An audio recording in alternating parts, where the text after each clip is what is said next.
Si kumari natakot na tumabi sa iyang asawa. Ayaw na niya magpagabang, baka hindi na matanggal. Dahil sa nag-viral, hindi na matanggal-tanggal. Kawawa sa iyang asawa, nagtsaga na lang sa palad niya.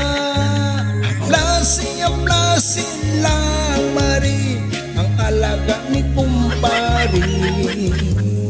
Huwag kang mag-alala, maliit naman ang kanya. Si kumari ayaw pumayag, baka hindi na matanggal at hindi na mabuno.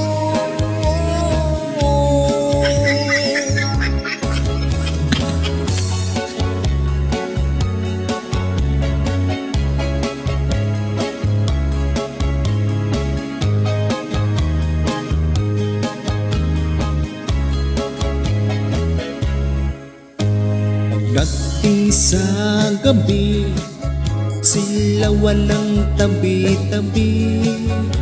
Si kumpari nasa sopa, si kumari nasa kama. Pagdating sa gabi, si pari gustong dumiskarte.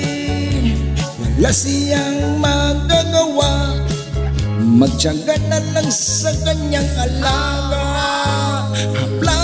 Aplasin lang Mari, ang alaga ni kumpari. Huwag kang mag-alala, maliit naman ang kanya. Si kumari ayaw pumayag, baka hindi na matanggal